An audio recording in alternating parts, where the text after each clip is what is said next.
los consideraran indicadores y les preguntara qué les pareció el día de hoy. Todo lo que cursaron el día de hoy. Entonces, si yo tomo uno solo, voy a tener solo un aspecto. Ahora, si le pregunto a 2 o más de ustedes, quizás a uno le pareció fantástico, a otro le pareció un desastre, a otro le pareció bueno. El índice nos va a dar esa capacidad de tener 2 o 3 opiniones distintas. Entonces podríamos decir que quizás nos da una visión de la realidad un poco más acabada. Ejemplo acá, yo puse algunos como el nivel socioeconómico, las necesidades de educación, ingresos, necesidades básicas y satisfechas. Es decir, suman más de un indicador para construir algo un poco más certero. ¿Qué utilidad tienen los indicadores? Algo ya fuimos hablando. Dentro de la utilidad podríamos hablar del nivel de salud de una comunidad. Ajá. ¿Y cómo se mide el nivel de salud de una comunidad? ¿Qué indicadores vamos a usar para estimar el nivel de salud de la comunidad? Todas las comunidades necesitan que estimemos su nivel de salud con los mismos indicadores. Son preguntas que nos tenemos que ir haciendo. Condiciones socioeconómicas. ¿Es lo mismo caer en un centro de salud a hacer atención primaria, que es para lo que ustedes se están preparando, que esté en el centro de una comunidad con agua potable, cloacas, saneamiento ambiental, que caer en el medio de un monte o en un pueblo donde pueden no tener agua potable, donde pueden no tener cloacas, y a lo mejor el ingreso per cápita de los ciudadanos es mucho mayor que el de una gran ciudad, pero sin embargo no tienen cloacas ni agua potable? Eso nos lo van a decir los indicadores. Si yo considero que ustedes ya son médicos, digo, bueno, muchachos y muchachas, tenemos que dividirnos en 10 centros de atención primaria. Uno de ustedes va a ir a la periferia de Rosario, otro va a ir a la periferia de Buenos Aires, otro va a ir en el centro de Rosario, otro va a ir en el centro de Buenos Aires, otro va a ir a Melincué, otro va a ir al norte, otro... Seguramente lo primero que ustedes van a tener que hacer es preguntarse a dónde van a llegar. Y si los largamos así automáticamente en cada lugar, hay algunas preguntas que son básicas. ¿Tienen agua potable? ¿Tienen cloacas? ¿Tienen necesidades básicas insatisfechas?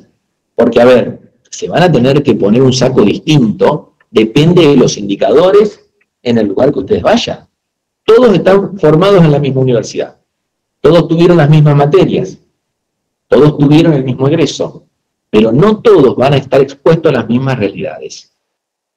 Entonces, si no tenemos la capacidad de abrir los ojos al entendimiento de que nuestro ejercicio va a estar muy atravesado por las diferentes condiciones de vida, socioeconómicas, culturales, etnia, etcétera, etcétera, etcétera, lo más probable es que, no digo que vayamos destinados al fracaso, pero que nuestras estrategias seguramente no van a ser las más adecuadas, porque descarto que las intenciones de todos son las mejores. Pero quizás los resultados, cuando los evaluemos, no van a ser de todos iguales. Algunos porque les tocó la mejor condición, y ya solamente, independientemente de ustedes, eso funcionaba. Y a algunos otros les tocó la peor condición, pero ustedes tenían tanta cintura para entender la realidad, que sus indicadores fueron bien leídos, fueron bien entendidos, y las estrategias y los cambios que intentamos introducir en esos lugares fueron exitosos. Hablamos de condiciones sanitarias, hablamos de recursos y prestaciones en salud. ¿Qué es un recurso o una prestación en salud? Bueno, ¿qué tengo? Tengo un centro de atención primaria, primer nivel de salud, primaria, no primitiva, primaria. Habrán escuchado el concepto de primitivo. Primaria, ¿qué es lo que tengo? Tengo un médico, tengo un enfermero, tengo una ambulancia, tengo un equipo de rayos, tengo un laboratorio. A ver, depende de lo que nosotros tengamos de infraestructura, es la respuesta que le vamos a dar a nuestros pacientes. Porque a lo mejor no lo tengo acá, al equipo de rayos, no tengo acá el laboratorio, pero lo tengo a 20 kilómetros y lo puedo derivar. A veces derivo el paciente, a veces derivo la muestra. Entonces, eso va a depender de las condiciones. Si ustedes están en un consultorio del Hospital Centenario, no van a tener más que darle la recetita al paciente y que vaya al laboratorio. Pero si ustedes están en un consultorio, en un pueblo donde ese centro de salud no tiene un laboratorio, Vamos a ver qué estrategia aplicamos para que en la red de atención se derive la muestra. O no tienen un equipo de rayos. Hay cosas que parecen muy básicas, pero cuando uno se enfrenta a esa realidad y le decís al paciente, toma esta orden para hacerte la ecografía, toma esta orden para hacerte el laboratorio, ¿y qué tengo? Y vamos a ver, porque vino con un dolor abdominal y no se lo puede hacer porque no tiene dinero, porque no hay un transporte público que lo acerque. Es decir, la realidad de la ciudad no es la misma realidad que la del medio del campo. Entonces ahí estamos haciendo atención primitiva. Le damos todos los papelitos y no, arreglate. Vos me tenés que traer este papelito resuelto, este papelito resuelto, este papelito resuelto. Porque no me fijé qué recursos prestacionales tenía. O estamos gestionando, si ustedes terminan siendo directores de centros de salud, que muchos van a terminar siendo directores de centros de salud, aparte de atender la demanda espontánea, van a tener que pensar cómo resolvemos esas iniquidades. Nosotros no tenemos centros de salud igualitarios, tienen que ser equitativos. Si tenemos que tratar de darle al que menos tiene la mayor chance. ¿Para qué? Para que todos tengan la famosa igualdad de oportunidades. Pero si no tenemos idea cuáles son nuestros recursos de salud, podemos pedir 250.000 vacunas. Ah, pero me olvidé que no tenía heladera. O me olvidé que acá en este pueblo se corta la luz desde las 10 de la noche a las 6 de la mañana y no tengo grupo electrógeno. Va a ser un problema grave. Entonces, eso que parece solamente un párrafo es la diferencia entre que alguien acceda a una vacuna, COVID, fiebre hemorrágica, triple, cuádruple, quíntuple y todos los ples que le queramos poner. Porque decimos siempre, o a lo mejor tenemos toda esa infraestructura, pero la población, por algo determinado, dice, yo no me vacuno. No, la cuarta no me la pongo porque José, cuando se puso la cuarta dosis, empezó a estar rengo. Entonces la cuarta dosis te deja rengo. Ese imaginario de la comunidad también va a necesitar que nosotros lo interpretemos, porque la enfermera te dice, mira, yo no sé qué pasa, pero tenía 120 turnos para la cuarta dosis. Para la primera de 120 turnos venían 200. Los que tenían turno y los que no. Para la cuarta de 120 vienen 30. Y tenemos que preguntarnos por qué de 120 vienen 30. No digo que les va a pasar a todos, pero esa es la habilidad que van a tener ustedes para interpretar su indicador. ¿Se entiende hasta acá? ¿Alguna pregunta? ¿Ya se durmieron? Información para la toma de decisiones. Siempre que tenemos la información, eso indefectiblemente nos va a llevar a una toma de decisiones, por acción o por omisión. Yo tengo el conocimiento y alguna decisión voy a tomar con ese conocimiento. ¿Puedo hacérmeloso? Sí, puedo hacérmeloso y dejarlo pasar, porque considero que a lo mejor eso que estoy estudiando no es tan importante. Pero tengo que tener la conciencia y la lucidez para decir, sí, esto lo voy a dejar pasar porque tengo esto otro que es más importante, que va a tener una mayor repercusión en ese proceso de salud, enfermedad, atención de mi población. Evaluar planes y programas, como le habíamos dicho. ¿Qué pasa si nosotros, por ejemplo, tenemos un montón de casos, y me van a escuchar reiterativo con la fiebre hemorrágica argentina, y tenemos un montón de gente vacuna de calendario que no está vacunada? ¿Por qué? Por desconocimiento, porque le tienen miedo, porque no lo consideran útil. ¿Qué estamos haciendo desde la salud en cuanto a promoción? ¿El que no se vacunó tiene idea del riesgo que corre? ¿Tiene idea de lo magnífico que fue todo ese proceso de diagnóstico, de tratamiento, de generar una vacuna, de llegar a la prevención primaria específica a través de una vacuna? Y sin embargo la tenemos ahí en una heladera y no la estamos aplicando en los brazos de la gente. Entonces, ese también es un indicador. ¿Cuánto estamos llegando nosotros con solo mirar la heladera que está llena de vacunas? A veces no tenés que tener la heladera llena de vacunas, tiene que estar vacía. Pero no vacía porque no hay. Vacía porque están todas puestitas en los brazos de la gente. No, mira, no te podemos vacunar porque el frasco era de 10 dosis y solo de uno solo, que vamos a abrir uno y vamos a tirar las 9. Y a lo mejor lo que tenemos que hacer es conseguir más gente. Y no dejar sin vacunar a ese y perder eso que llamamos oportunidad perdida. A lo mejor tenemos que ir a los medios y explicarle, mirá que si te agarra la fiebre hemorrágica argentina en una semana, o te fuiste o te quedaste. Y hay algo para prevenirlo, no lo estamos utilizando. Entonces, ¿de qué sirve conocer ese indicador si no lo ponemos en práctica? es como que lo conocemos pero no lo conocemos. Si nosotros conocemos algo y no nos permite incluso modificar nuestras propias conductas, no sirve de nada. Hacer promoción no es simplemente tirar un panfletito y decir, bueno, yo me quedo tranquilo, tiré un panfletito desde un helicóptero sobre este tema, y la gente no vino. No entró la información, a lo mejor lo que yo creía que era brillante y para lo que generamos un montón de fondos, la verdad fue un fiasco, un desastre. Pero nos quedamos tranquilos porque dentro de nuestra propia ignorancia nos ayuda a calmarnos. Entonces, eso es lo importante del indicador, independientemente del indicador que elijamos. Para eso tiene que construirse. Y otras los dejo a su criterio. Propiedades. ¿Qué propiedades tiene que tener un indicador que nosotros podamos construir o podamos leer o podamos buscar? Una tiene que ser sensible. Se tiene que mover con lo que nosotros estamos midiendo. Si yo tengo un termómetro, por ejemplo, y se mueve y me pasa de 36 a 40 y tarda 10 días en moverse, y la verdad que no me sirve. El que me controla el combustible del auto, me pasa de tanque lleno a tanque vacío y me dice, le quedan 5 kilómetros, y me faltan 100 para llegar, tampoco me sirve, porque no se mueve, no es sensible, no lo cambia. Yo les dije de entrada que ¿se acuerdan la definición de la OMS? Son variables para medir cambios. Si esa variable no se mueve, ¿qué cambio va a medir? Entonces, la sensibilidad del indicador es fundamental. Lógico, que guarde relación con lo que estamos midiendo. Lo lógico nos explica. Confiable, que se pueda reproducir. Que otros lo puedan reproducir. Ah, no, mira, yo la verdad que lo que estoy midiendo es el nivel de contaminación por monóxido de carbono que hay acá dentro de esta habitación. Bueno, nosotros también lo queremos hacer. ¿Cómo lo haces? No, yo en realidad es un secreto ancestral que no lo puedo decir a nadie. No es un secreto, quizás es un fiasco. Yo tengo un indicador, ese indicador yo lo tengo que explicar y ustedes lo tienen que poder repetir y la intención es que sea sensible, lógico y confiable y que ustedes tengan el mismo resultado que tuve yo. Ante la misma variable, obviamente, si pasó el tiempo, seguramente se va a modificar. Pero si otro no puede repetir eso, eso no es confiable. Que sea específico, esto significa que no solo se mueva por lo que estoy midiendo, sino que no lo afecte otro elemento.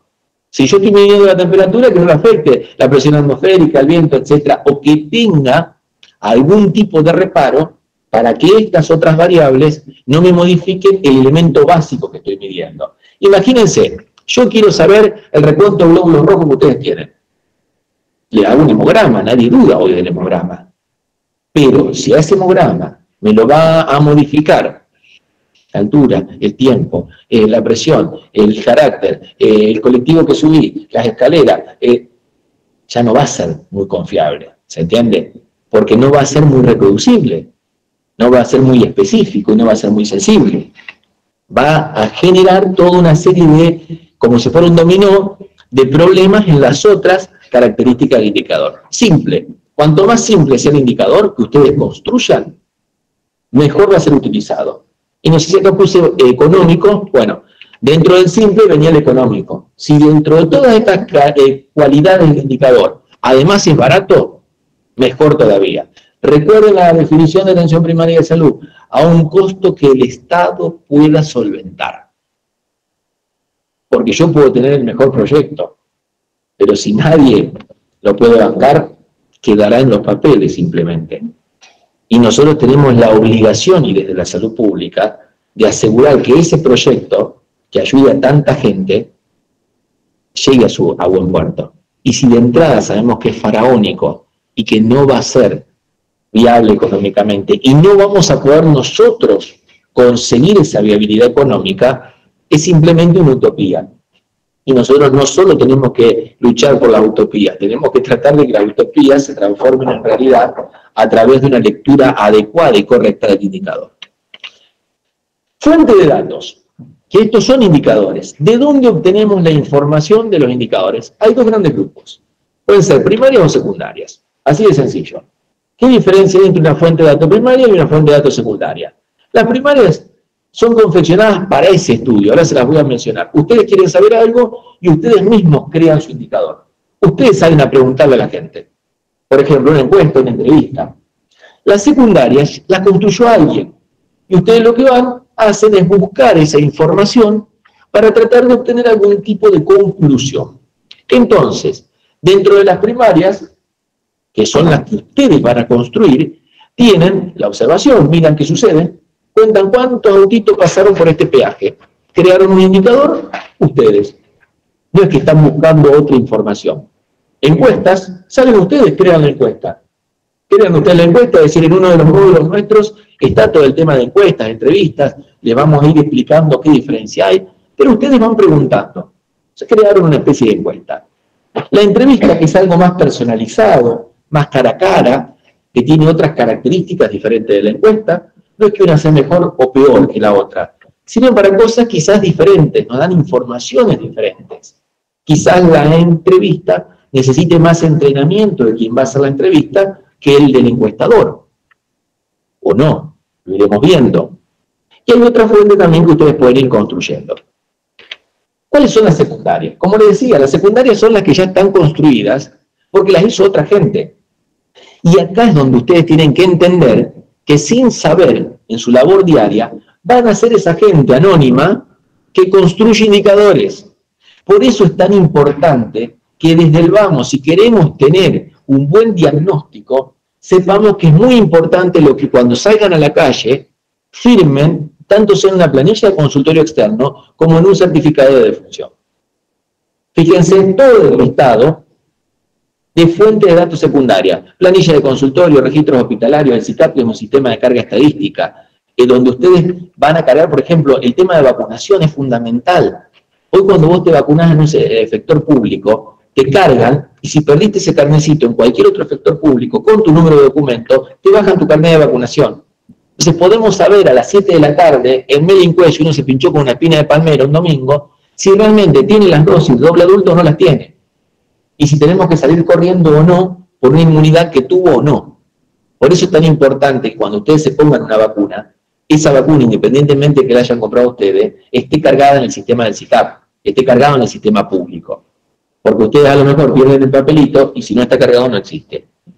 Boletín epidemiológico, los registros de compañía de seguro, los censos poblacionales. Hemos vivido un censo poblacional el 18 de este mes. ¿Para qué sirve el censo poblacional? Muchos dicen, y para no ir a trabajar. Otros dicen, y para ganar unos pesos si soy censista. En realidad la función de ese censo es un poco más amplia. Quiere saber demográficamente quiénes somos, cuántos, cómo vivimos, qué características tenemos como población y como colectivo poblacional. ¿Cómo migramos? ¿Cómo vamos de un lado al otro?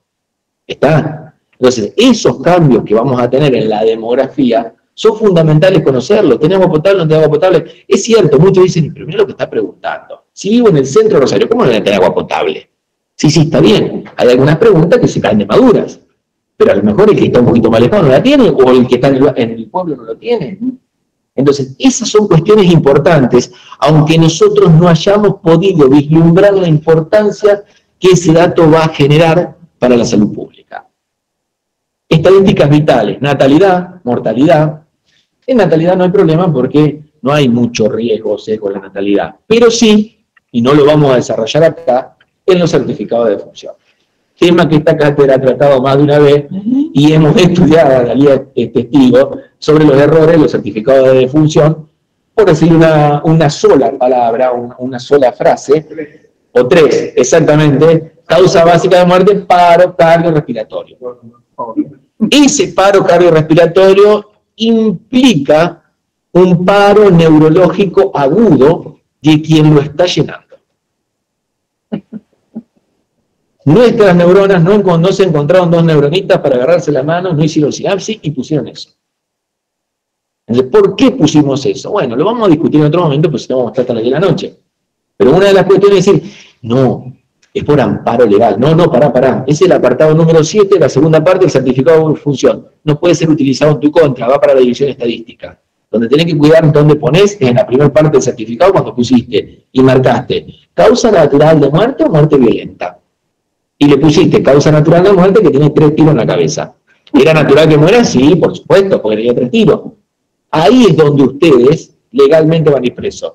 No en que si se confundieron y en vez de ser una insuficiencia cardíaca que generó un edema agudo de pulmón, eso generó una insuficiencia respiratoria aguda y eso terminó siendo la causa de muerte. No es lo mismo morirse de un paro cardiorrespiratorio porque te pisó el 102, que morirse de un paro cardiorrespiratorio porque te pusieron un tiro, que morirse de un paro cardiorrespiratorio porque tenías un cáncer de colon, que morirse de un paro cardiorrespiratorio porque tuviste una sepsis a punto de perder un pie diabético.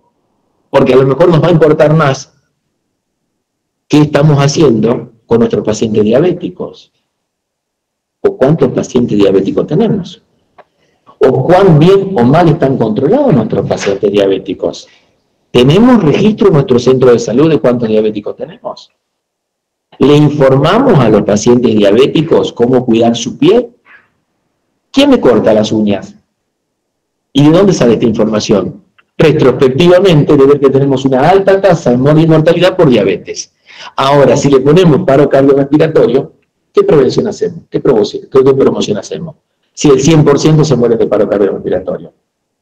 ¿Cómo volvemos para atrás con este indicador si lo construimos mal? ¿Y quién lo construye mal? Los que tienen el sello, ¿no? No son las instituciones, somos nosotros de manera individual que generamos una conducta colectiva. Adictiva, diría yo, dentro de lo colectivo. Entonces, fíjense cómo son importantes ustedes hoy en su formación, para que el día de mañana, cuando les toque el primer certificado de función, pues en algún momento les va a tocar, creo, y vayan a poner el paro cardiorrespiratorio porque el anencefálico que tenía al lado se lo dijo. Pero es más grande, es más viejo. Guarda que los más viejos son los que más vicio tienen. Entonces es muy difícil, y esta cátedra se ha caracterizado por interactuar con las otras cátedras, incluso con los otros posgrados, como el de clínica, para tratar de sacar ese sesgo. Tratemos de informar, si esa área es información estadística, contemos los modos o formas de morir que tuvo esa persona, para construir un indicador que realmente nos sirva, para saber de qué se enferma y de qué se muere nuestra gente. Porque si no, estamos nadando con los ojos cerrados y no sabemos dónde está el norte. Y fuimos nosotros los responsables de construir ese norte, porque no buscamos la información o porque no la construimos de manera fehaciente. ¿Está? No es lo mismo que yo ponga en un paciente que llega al consultorio lesión en piel, que ponga mordedura de perro. Yo recuerdo siempre que yo soy de una localidad que se llama Melincue, que es la cabecera del departamento General López. Ninguno de los médicos de los centros de salud teníamos el código de la mordedura de perro. Se hace una reunión hace muchos años con las chicas de estadística, que eran tan chicas, pero las chicas de estadística, que nos pegaban a la cabeza, porque tenían razón, no había una sola mordedura de perro. O sea, cuando lo planteamos en la reunión, nos pasó el código a todos los directores de hospitales. Esa semana, ese mes, hubo una epidemia de mordedura de perro. Claro, porque nadie sabía el código, no se preocupaban por buscar, ponían lesiones bien. Y no es lo mismo que te cortes con un cuchillo, que te claves un clavo, valga la redundancia, que te muerda el perro. Porque si las mordeduras de perro son muchas, y no nos tenemos que preocupar por cuántos perros tienen la antirrábica puesta. Si vos no tienes una sola mordedura de perro, ¿qué te va a preocupar por la antirrábica? ¿No hay perro o son desdentados? Sería el resultado. No tengo, me voy a la estadística, no miro la realidad. La realidad son los números. Hace 5 años que no hay una sola mordedura de perro. ¿Qué me voy a preocupar en la vacuna contra la rabia? Sí, los perros míos son todos buenos. ¿Se entiende? Entonces, fíjense cómo uno, por ignorancia, va sesgando un indicador. A mí no me interesa que ustedes salgan hoy de esta charla sabiéndose de memoria la tasa de mortalidad materna, infantil, neonatal precoz, neonatal tardía, porque la vuelven a repasar. Lo que sí me interesa es que se lleven este concepto de que somos nosotros desde la salud y fundamentalmente de la salud pública, porque esta es una facultad pública, gratuita, laica, que banca no solamente los padres de ustedes, sino toda la comunidad. Y tenemos la responsabilidad de devolverle a esa comunidad el esfuerzo que hace. Porque nosotros estamos sentados hoy acá, gracias a la señora que está vendiendo en el kiosco, gracias al colectivero, no solo gracias al esfuerzo de nuestra propia familia. Nuestros sueldos son bancados por el Estado. Y el Estado lo toma a través de la contribución de toda la sociedad, a la que nosotros debemos devolverle la formación universitaria. Si no, no tiene sentido tener universidades públicas y gratuitas. ¿Está? Nosotros tenemos un rol dentro de la salud pública. Y nosotros vamos a ir a trabajar en salud pública, por lo menos al principio, después cada uno va a decidir si va al privado, al público, pero nos estamos formando para devolverle a esa comunidad toda la información y todo el conocimiento que nos permitió. Yo digo siempre, nosotros somos privilegiados por estar hoy sentados acá. No sé si ustedes son tan privilegiados por estar escuchándome, pero en realidad esto nos va a permitir incluso crear un disenso. Y eso es fundamental, que podamos decir que estamos o no de acuerdo, pero desde el conocimiento. Porque si no, nos sentamos en un bar, tomamos un café y hablamos sin saber. Una buena evolución de la meritocracia. Exactamente. No crean todo lo que dice Alejo. Alejo es docente de la cátedra, pero no lo reconocemos. Claro, es psiquiatra, imagínense. Nos quieren medicar, nosotros nos estamos negando. Calidad de un indicador. ¿De qué depende la calidad de un indicador? De la claridad con la que definamos el indicador, esto es casi lógico, de la integridad y calidad de sus datos, cómo levantamos esos datos, quién construye esos datos. Fíjense que esto casi que no hay que explicarlo, con lo que yo les estuve comentando recién. Gente formada, que sabe qué poner en un papelito, ya está. Eso es de calidad. Y lo podemos certificar todo. Ese indicador va a ser de muy buena calidad si nosotros tenemos gente formada que sepa qué poner.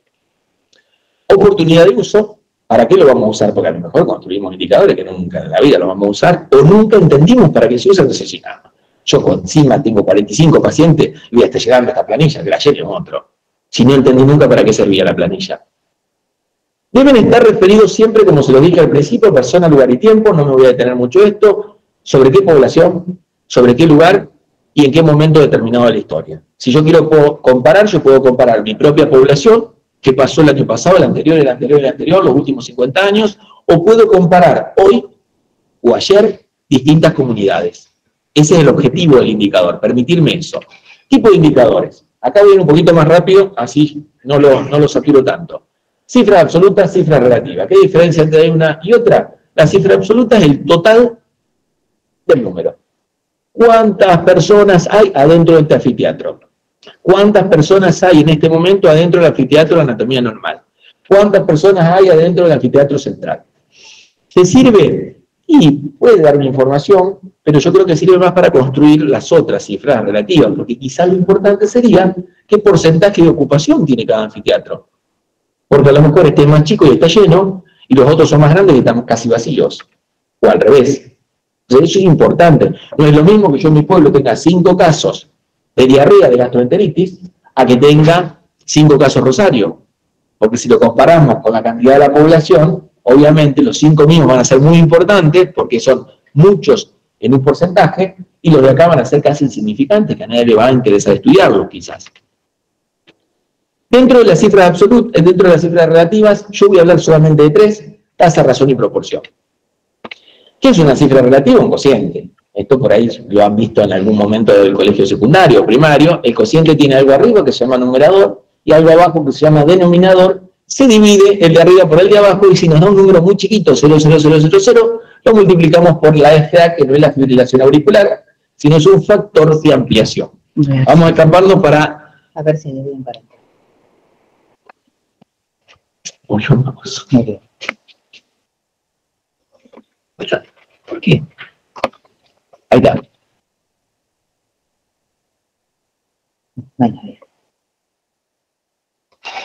No están pidiendo agregarse, sino que me parece que se están yendo. Sí. Ahí está.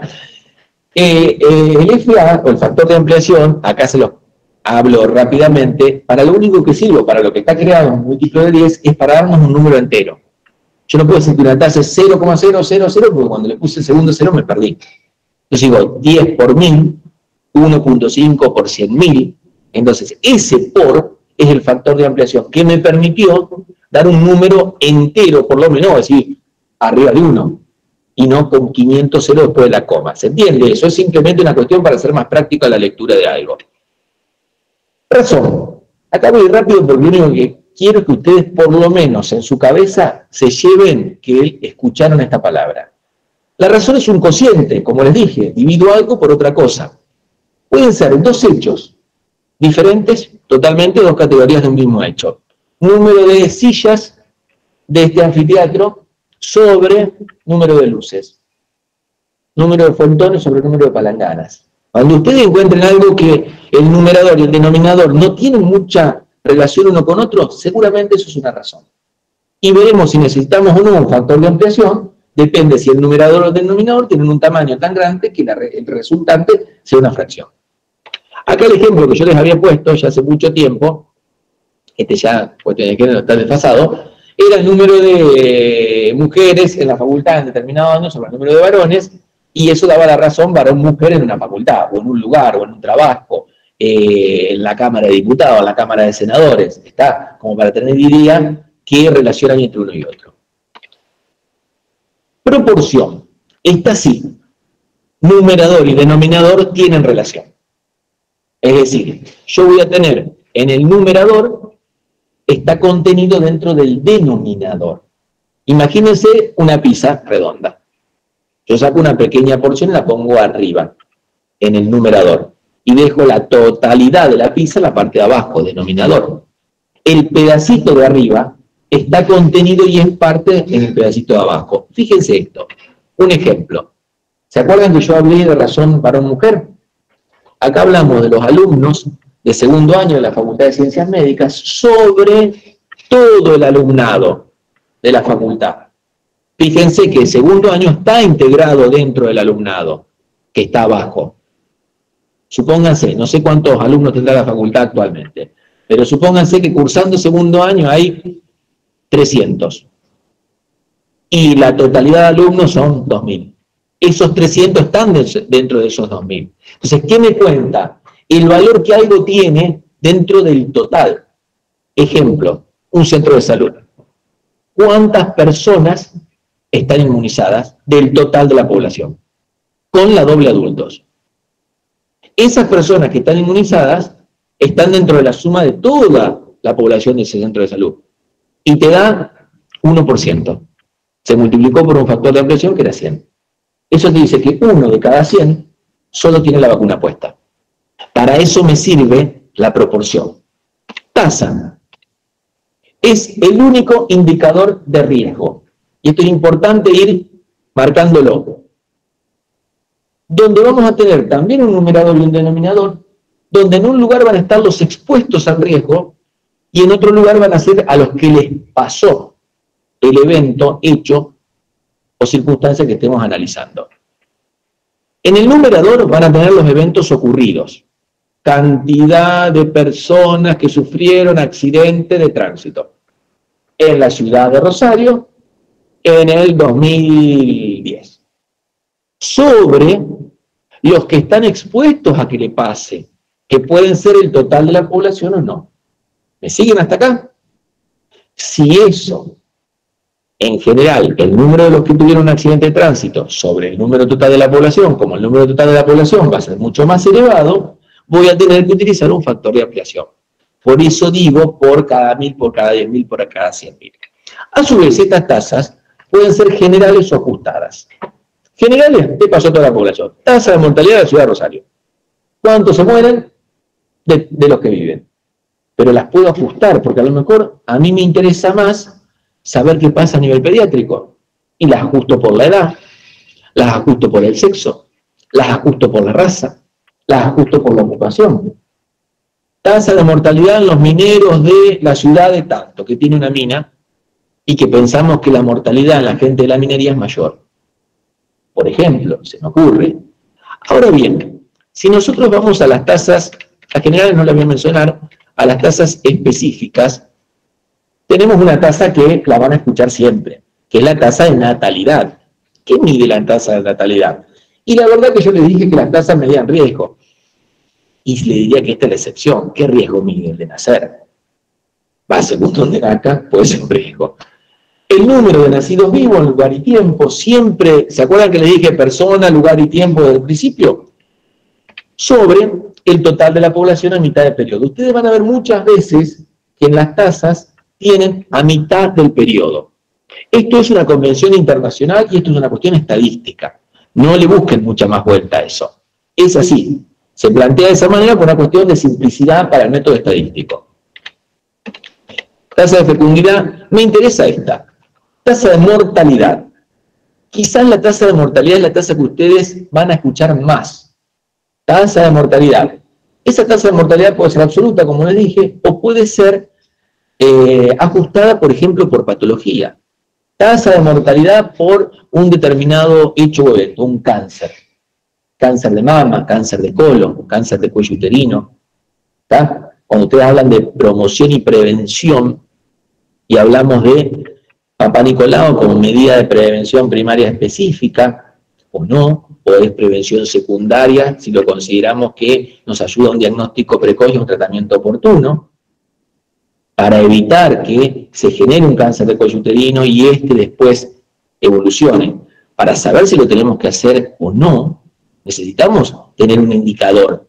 Y después que hagamos esta medición, porque ustedes hoy escuchan que hay todo un consenso en indicarle a una mujer joven, sexualmente activa, a partir de cuándo hacerse un Papá Nicolau. ¿Pero de dónde creen que salió eso? ¿De generación espontánea?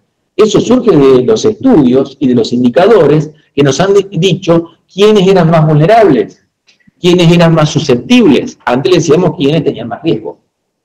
¿Está? Entonces, ahí tenemos un gran indicador que nos va a permitir activar el sistema y plantear estrategias para cambiar esa realidad que considerábamos desfavorable.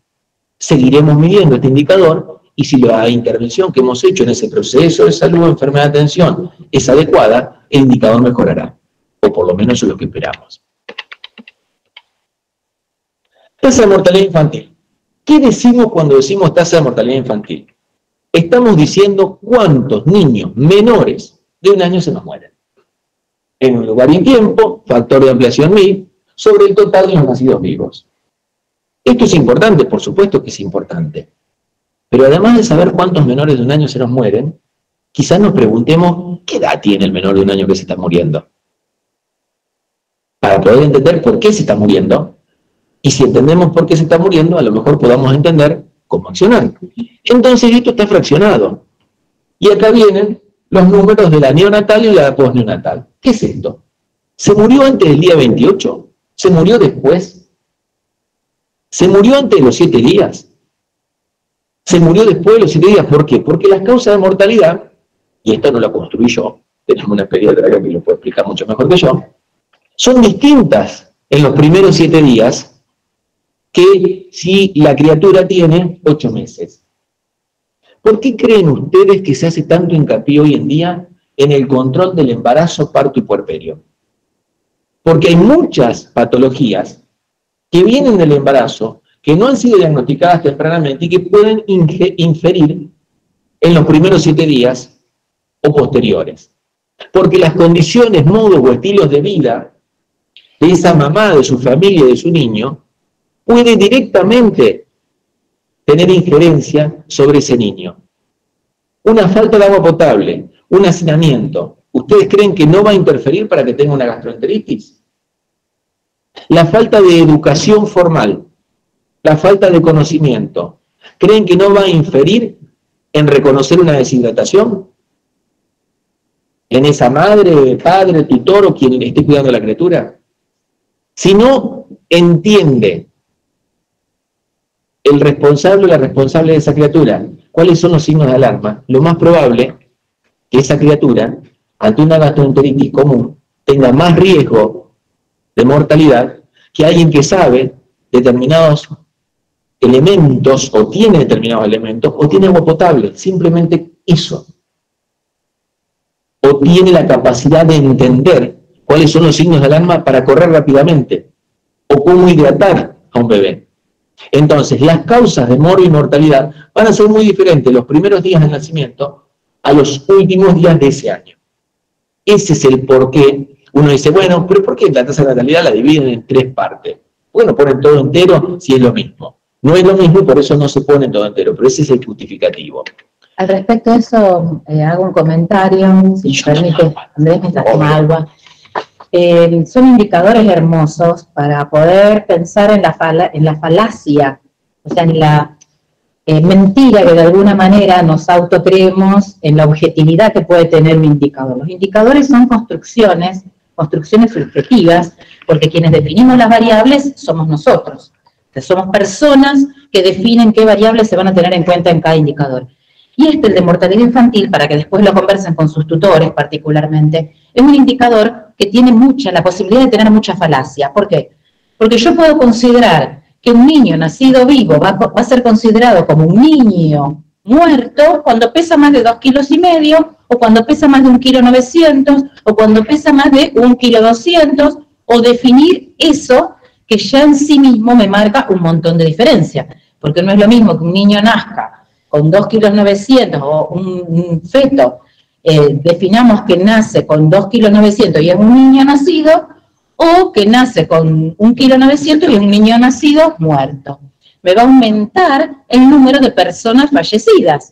Entonces, imagínense que ya en esa sola variable, en ese solo cambio, que es el peso que yo defino, que voy a considerar para poder definir si esa persona, si ese es un feto o es un niño nacido vivo, ya me cambia el indicador. Esto no lo digo banalmente, lo digo porque ustedes después con sus tutores conversarán, pero fue un tema de mucho debate durante algunos años pasados en la tasa de mortalidad definida en Tucumán, por ejemplo, en la provincia de Tucumán. Entonces tenían un indicador que iba de 15, bajó a 8,4 en unos años nada más. Entonces, en un año. ¿Por qué? Porque se definió distinta la variable que se tenía en cuenta. Eso en primera instancia. Y en segunda instancia, así como marcaba el doctor Andrés al respecto de lo que es una proporción, porque una proporción siempre, el denominador incluye al numerador, en una tasa no necesariamente. Por ejemplo, la tasa de natalidad o, por ejemplo, la tasa de mortalidad infantil. Porque por esto que decimos, yo voy a tomar todos en el numerador, todos los niños fallecidos en un año, pero en el denominador tomo el número a mitad de año. Entonces no voy a contemplar en ese denominador a los que nacieron antes de cierta fecha. Por lo tanto, son indicadores distintos. Me sirven para cosas diferentes, las proporciones y las tasas siempre miden riesgo, que eso es lo que se tienen que acordar fundamentalmente. Coincido ampliamente con esto que decía Analía, de que el indicador puede ser utilizado con buenas intenciones o puede ser utilizado con malas intenciones para mentir. O sea, ahí es donde está la capacidad que deberíamos tener nosotros para entender cuando la construcción de ese indicador nos está dando una imagen certera de la realidad o cuando la construcción de ese indicador para lo único que está sirviendo es para hacer propaganda de algo que no es parte de la realidad. Y es fundamental, y sobre todo la tasa de mortalidad infantil, porque, a ver, es algo que si nosotros logramos la tasa de mortalidad infantil, y en realidad somos un goleador, pero si la logramos disminuir porque simplemente cambiamos el peso, no hicimos nada en salud. No dimos agua potable, no dimos cloaca, no mejoramos los controles del embarazo, no mejoramos las condiciones de vida de nuestra población.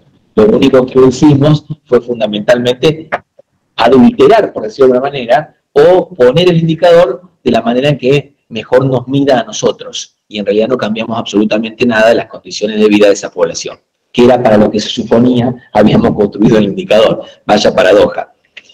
Tasa de letalidad. Esto quiero que tengan una leve idea de la tasa de letalidad. ¿Qué no mide la tasa de letalidad?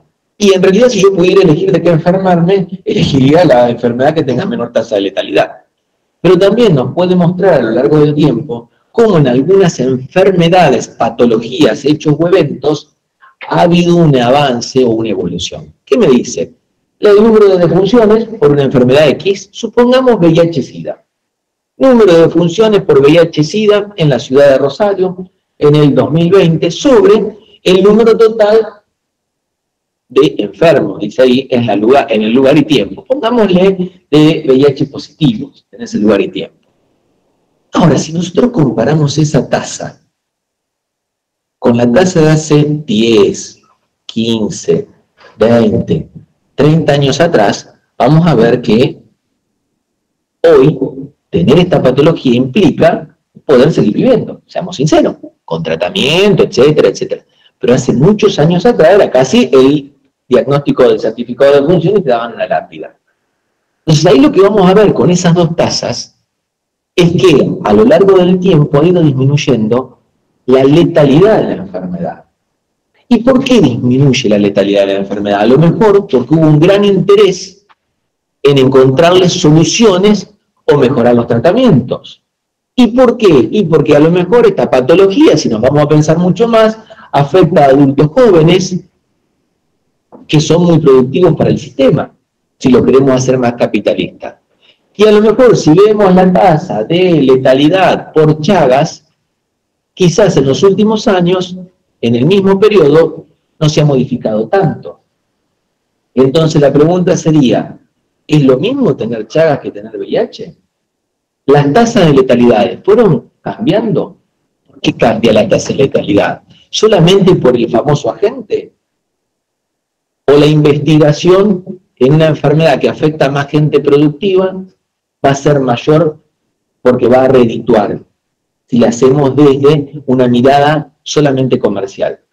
Entonces ahí es donde el Estado, y muchas veces el Estado desde los laboratorios estatales, tiene el deber y la obligación de seguir investigando estas patologías que quizás no tengan tanta cámara o no afecten a gente tan productiva, o en el lugar donde los afectas, la productividad no le importa a nadie. COVID es un ejemplo, pasó de 4, actualmente es menos de 1. Con COVID tienen un ejemplo de la ustedes recuerdan que la tasa de letalidad era de 2 a 4, y actualmente con la vacuna es mucho menor a 1. Entonces ahí hay un ejemplo claro de la letalidad. Y una diferencia que después verán también con sus tutores al respecto de esto, la diferencia que existe entre tasa de letalidad y tasa de mortalidad, porque la tasa de mortalidad es cantidad de muertos por un evento en función de la población general, de todos. La tasa de letalidad mide la posibilidad de morir, el riesgo de morirme si tengo esa enfermedad puntualmente. Por ejemplo, la tasa de letalidad de la rabia es 100%. Si yo me enfermo de rabia, no tengo posibilidades de supervivencia, entonces 100%. La de la viruela del mono, 10%. Entonces, de 100 personas que se enferman, 10 pueden morir. Eso significa. Ese es el riesgo de morirme por una enfermedad. Bueno, otra tasa es la de morbilidad, y ahí tengo dos tasas, y ya terminamos con las tasas, y no se nos muere nadie. Tenemos tasa de incidencia y tasa de prevalencia. ¿Qué es lo que me interesa de esto? Que tengan el concepto. Cuando decimos incidencia, decimos casos nuevos. Cuando decimos prevalencia, decimos casos totales. Y acá ya ustedes pueden dejar libre su imaginación. ¿Qué nos interesa o en qué patología nos interesa la incidencia? Y en las patologías que rápidamente tienen una gran cantidad de gente infectada o enferma. Quizá nos interese saber cuál es la tasa de incidencia de gripe, cuántos casos nuevos tenemos de gripe. Pero, por ejemplo, en diabetes, a lo mejor no nos interesa saber cuántos casos nuevos tenemos, sino, si ustedes van a una comunidad, cuántos casos totales tenemos de diabetes, de hipertensión. Es decir, que depende de las características de una patología, si es aguda, si es crónica, si se puede transformar en epidemia, endemia o en pandemia, va a ser la tasa que nosotros elijamos. Vámonos a otra parte. Yo le hablé de indicadores y hasta ahora ustedes vieron solo indicadores o mencionamos solo indicadores de salud, que se muere, que se enferma, que si te enfermas de esa enfermedad tenés más posibilidades de morir o no. Pero hay otros indicadores, como son los de condiciones socioeconómicas. Esto por ahí no hace falta que los anoten, yo simplemente los quiero pasar muy rápido para que vean que existen otros indicadores, y no todos están relacionados con un diagnóstico de una patología, porque si no van a salir de acá pensando que el indicador es sinónimo de enfermedad o de riesgo. Porcentaje de población bajo la línea de pobreza, esto se define con la canasta básica total y la canasta básica alimentaria, cuánto necesitamos para vivir, comer, y cuánto necesitamos para poder desarrollarnos plenamente. Depende de ese valor que se da a nivel estadístico. Ustedes dicen, bueno, tengo tanta población pobre y tengo tanta población menos que pobre, que es el indigente, que no le alcanza ya directamente para comer. Entonces, no es lo mismo enfrentar una comunidad en salud pública que tenga un 50% de pobres que tenga un 5% de pobres, porque sabemos que las posibilidades de acceder a un montón de cuestiones va a ser muy diferente, y más si tienen más indigentes que pobres. Porcentaje de población con necesidades básicas insatisfechas, quizá para la salud el tema de cloaca y el agua potable es fundamental. Otra cuestión, indicadores de condiciones socioeconómicas, analfabetismo, desempleo, Producto Bruto Per Cápita, esto lo vamos a pasar rápidamente, indicaciones de condiciones sanitarias, el porcentaje de población con agua potable en la vivienda, con vivienda, sin vivienda. Y lo que más me interesa acá es hacer, y ya estoy terminando, hacer simplemente una reflexión sobre esto. Ustedes habrán escuchado el famoso R0, que es algo de lo que dijo Analía recién, de cuánta posibilidad había de mortalidad por un lado y cuánta posibilidad nosotros tenemos de que una enfermedad, evento, se transmita al resto. Y en base a este famoso R0, se han tomado prácticamente todas las medidas que nosotros fuimos viendo durante la pandemia. ¿Nos encierran o no nos encierran? ¿Para qué sirve? ¿Para qué no sirve? ¿Quién lo construye? ¿Quién no lo construye? ¿Quién define si es solamente el infectólogo o si interactúa también el epidemiólogo o si interactúa toda la comunidad? Cuando nosotros hablamos del R0, hablamos del número de personas que un individuo afectado, como para hacerlo fácil, puede transmitir la enfermedad. Yo tengo una determinada patología, supongamos que se transmite por vía respiratoria, ¿y a cuántos de ustedes puedo transmitírsela tosiendo, considerando que ustedes no están ni inmunizados, ni tienen una máscara puesta, ni tienen una conducta en particular? Entonces, cuando nosotros hablamos de eso, acá les digo que no tienen inmunidad, si no estaban vacunados, ese R0 puede tomar 3 valores. Igual a 1, mayor de 1 o menor de 1. Si yo tengo uno de ustedes con una patología que es transmisible y el R0 es igual a 1, significa que cada uno que yo contagie va a contagiar a otro. Vamos a estar medianamente en una meseta, por decirlo de alguna manera. Si el R0 es menor de 1, significa que si yo estornudo, no contagio ni siquiera a 1, sino que contagio a menos de 1. Entonces, si cada uno de los que están infectados no llegan a contagiar a 1, esa enfermedad tiende a autolimitarse, porque no va a aumentar el número. ¿Se entiende? Ahora, cuando el R0 toma un valor mayor de 1, ahí significa, supongamos 3, y acá se los voy a mostrar, una persona infectada con un R0 de 3 va a contagiar a 3. Pero a su vez, si ese R0 se sigue manteniendo porque no hay inmunidad, porque no hay vacuna, porque no hay protección, porque no hay aislamiento, cada uno de esos va a contagiar a otros 3. Si fuera un R0 de 2, es lo mismo pero con 2. Es muy fácil de entenderlo si lo explicamos así. Aclaré anteriormente que acá estamos hablando de una población que desconoce la patología, que carece de inmunidad y que carece de medidas de defensa. No sé cómo se transmite, entonces no me cuido. Ahora bien, si nosotros tenemos una vacunación, que era lo que decía Analía, yo voy a tener a lo mejor esa enfermedad que tenía una R0 de 3, pero a lo mejor uno solo se la pesca porque los otros 2 están vacunados. Obviamente que está en rojo el que está enfermo, porque tiene fiebre, está en rojo. Y el otro no. Y a su vez la transmisión va a ser menor, porque los 2 que no tienen la enfermedad, que no la tomaron, no van a contagiar a nadie. Pero el que la tomó, a su vez, va a contagiar solo a 1. Esto es lo que nosotros tratamos de hacer desde el punto de vista epidemiológico para ir circunscribiendo una pandemia como la que nos afectó. Esto fue explicado con vacunación, pero también lo podemos explicar con aislamiento, con el uso de medidas de protección, con la gente que se enfermó y tiene anticuerpos y no se vacunó, pero tiene anticuerpos porque se enfermó.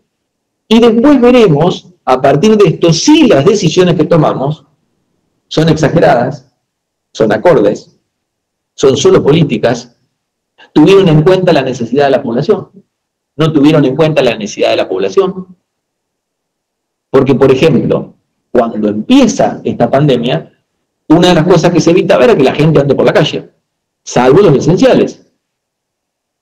Si vos estás en un pueblo y una señora sale a buscar leña al montecito, porque con eso se calienta, la normativa decía no puede salir de la comunidad. Pero iba al montecito sola a buscar leña. Era lógico no dejarla salir. O si la dejábamos salir, teníamos que ir presos porque infringíamos todas las leyes. El aislamiento tan masivo ¿Es útil? ¿O hubiera sido más útil tener una gran cantidad de hisopados para hacer un aislamiento más selectivo? ¿Das positivo te aíslas, no das positivo no te aíslo? No estoy diciendo que era lo que había que hacer. Estoy tirando preguntas. La intención es que ustedes acá no se lleven certeza hoy. Se lleven preguntas. ¿Entendieron lo de LR? Era más fácil de lo que parecía. Creo que todos lo entendieron, lo que expliqué recién. Ahora, ustedes tienen la decisión de tomar las medidas para cortar esto. ¿Qué hacen? ¿Cierran todo? ¿Llenan los centros de salud de test rápidos? ¿Usan el barbijo? ¿Vacunan? ¿Dejamos salir a la señora que va a buscar leña?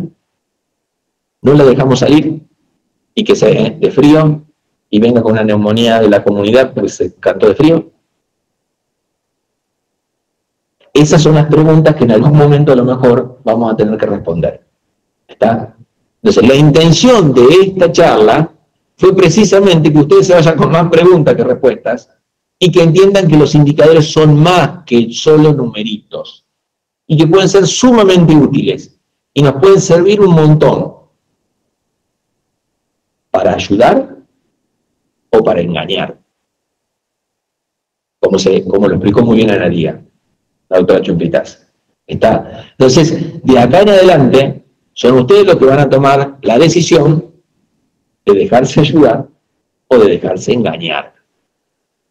Como lo digo siempre, creo que esa respuesta de dejarse ayudar o de dejarse engañar lo harán a través de la educación. Así que muchas gracias a los que están acá, muchas gracias a los que nos están viendo todavía. Cualquier pregunta, estamos dispuestos a contestarla. A ver si hay preguntas.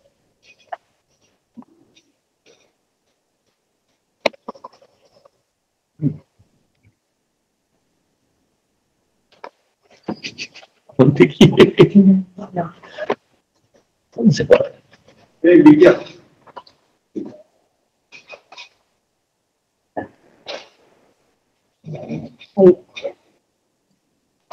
No hay preguntas. Pregúntale si tienen alguna pregunta. ¿Alguna pregunta para hacer? ¿Algún comentario? Sí.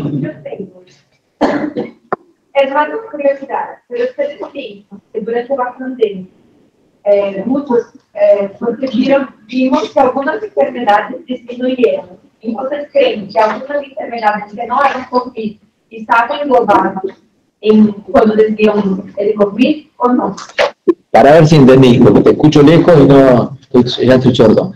Vos lo que planteas es que durante la pandemia algunas enfermedades sufrieron una disminución en sus casos, en la cantidad de casos, sí. ¿Tú crees que eso fue porque las personas se cuidaron más? Totalmente, totalmente. Algunas enfermedades, como por ejemplo la gripe, al estar la gente aislada, al tener barbijo, es menos posibilidad que se contagie. Y en otras empeoraron. Y yo le digo simplemente, imagínense lo oncológico no controlado, lo cardiológico no controlado, lo psicológico ni hablemos. Justo se nos fue el psiquiatra. Lo psicológico ni hablemos. Por eso digo, yo, por ejemplo, cuando plantean de liberar el uso del barbijo, yo lo hubiera, ya Analía, que sabe más del tema, pero yo no lo hubiera liberado en este momento en particular, hubiera esperado que pase un poquito de frío y tengamos más inmunidad en adultos mayores, fundamentalmente sobre la gripe, por ejemplo.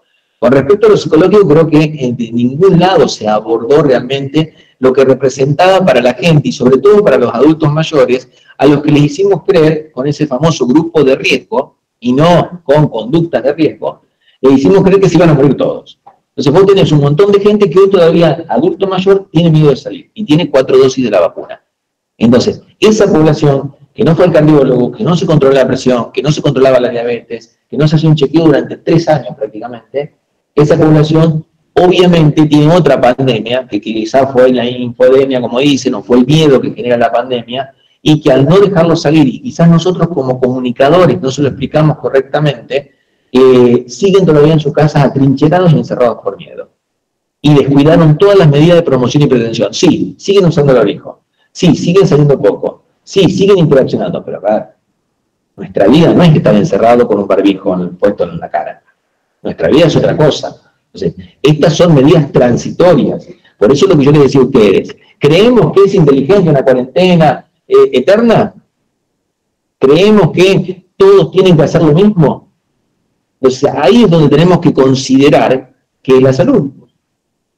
La salud es solamente no tener COVID, porque pareció que en un momento solo estábamos sanos los que no teníamos COVID.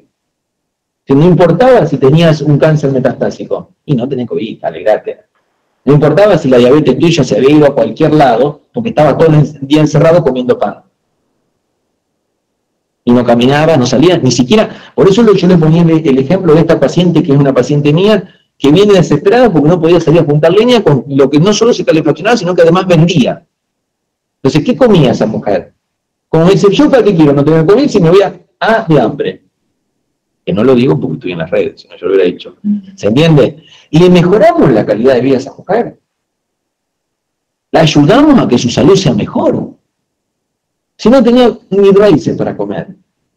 Entonces, ahí es donde nosotros, y no es que es la crítica por criticar, lo que planteamos es esto, cuando implementamos estrategias, y es cierto que necesitamos normativas, porque necesitamos normativas porque la normativa disminuye la incertidumbre. ¿Está? Ahora, ¿le voy a dar ibuprofeno a todo el mundo en una enfermedad que produce una tormenta inflamatoria? ¿Le sigo dando ibuprofeno? Perdón, paracetamol. La medida del paracetamol. Te atienden por teléfono. Tenés fiebre, no te toco. Toco con un palo, no te toco. Toco con un palo, no te toco. No sé ni siquiera tu antecedente. Te sigo dando paracetamol. A ver, es cierto que algo tenemos que hacer y tenemos que hacer una metodología, porque si no el sistema de salud se pega un tiro. Seamos sinceros. Y nosotros dentro de todo hemos dado respuesta, pero no todos los lugares dieron respuesta. Entonces, a veces ciertas medidas deben ser contextualizadas y dar la posibilidad que los referentes locales puedan interactuar con la propia comunidad y ver qué es lo que tenemos que hacer y qué manera. En los pueblos debe ser un poco más fácil. ¿Por qué? Porque todos nos conocemos, porque es más... Pero en las ciudades a veces te restringían absolutamente todo. ¿Era necesario? Seguramente sí. Pero esto se hizo a principios de 1900. Quizás en algunos lugares se hacía eso de la cuarentena inteligente. Esto creo que da más de una discusión. No se van a llevar de acá, de nosotros dos, que y digamos, todo estuvo bien o todo estuvo mal. No. Hubieron muchas cosas que se hicieron muy bien y muchas cosas que se hicieron muy mal. Y que afectó a mucha gente. Y después podemos incluso discutir si hasta los tratamientos alternativos estaban bien dados. ¿O no? ¿Damos ivermectina o no damos? ¿Estamos impidiendo un bien mayor o no? ¿Le podemos dar a nuestros pacientes la chance de alguna cura mágica o no? ¿Lo tomarían ustedes o no?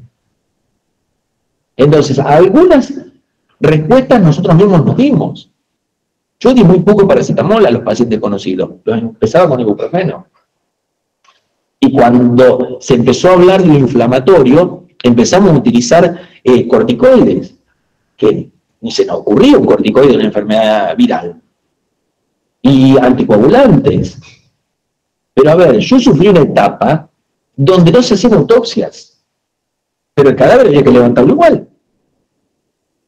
Entonces, ¿cómo de una enfermedad a esta altura de los tiempos no vamos a hacer una autopsia? Pero no solamente una autopsia con fines médicos legales.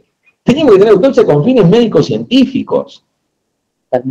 ¿Cómo vas a saber si te produce una trombosis pulmonar si no abriste el pulmón de ese cadáver? Si lo tocábamos con una caña. Si lo embolsábamos no sabíamos si estaba muerto. Esto era un tacarrillo. A ver.